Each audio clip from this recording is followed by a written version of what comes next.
নমস্কার বন্ধুরা, নন্দাস কিচেন টিপসে আপনাদের সবাইকে স্বাগত। আজকে আমি আবারও একটা হেলদি ব্রেকফাস্ট রেসিপি নিয়ে এসেছি। এর জন্য প্রথমে কাঁচা মুগ ডাল বা বিউলির ডালটাকে 4 থেকে 5 ঘন্টা ভিজিয়ে রাখবো। এরপর জলটা ঝরিয়ে 2 দিন রেখে দেব। 2 দিন পর হেলদি স্প্রাউট রেডি হয়ে গেছে। এবার এটাকে একটু টেস্টি বানানোর জন্য কড়াইতে তেল গরম করে প্রথমে পেঁয়াজ কুচি দিয়ে দিতে হবে। এবার এতে সামান্য কাঁচা লঙ্কা কুচি এবং সামান্য আদা কুচি দিয়ে দেব। এখন সবগুলো উপকরণ একসাথে ভেজে নিতে হবে। এখন এতে স্বাদ মতো নুন দিয়ে দেব, সাথে কয়েক টুকরো রেড বেল পেপার, সাথে সামান্য টুকরো করে রাখা ক্যাপসিকাম এবং টুকরো করে রাখা গাজর দিয়ে দেব। এবার সবগুলো উপকরণ একসাথে নেড়েচেড়ে মিশিয়ে নিতে হবে।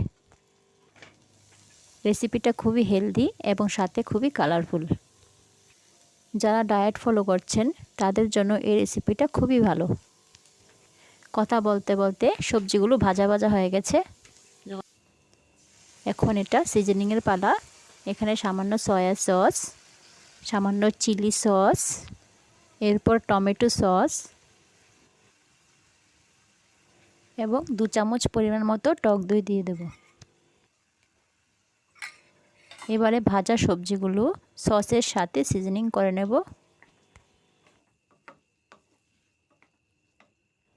এখন আমার টেস্ট মেকার সবজিটা রেডি হয়ে গেছে, সেজন্য গ্যাসটা অফ করে দিলাম। এবার স্প্রাউটের বাটিটাতে আমার টেস্ট মেকার সবজিটা দিয়ে দেব। এখন গার্নিশিংয়ের জন্য উপর থেকে সামান্য ধনেপাতা কুচি এবং ফ্লেভারের জন্য সামান্য লেবুর রস দিয়ে দেব। এবার সবজিটা স্প্রাউটের সাথে মেশানোর পালা।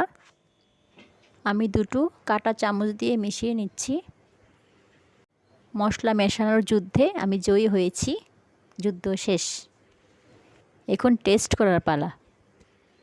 আজকের এই হেলদি ব্রেকফাস্ট রেসিপিটা আশা করছি আপনাদের সবারই ভালো লাগবে। আর ভালো লাগলে আমার চ্যানেলটাকে সাবস্ক্রাইব করে দেবেন। আজকের ভিডিও এখানেই শেষ করছি।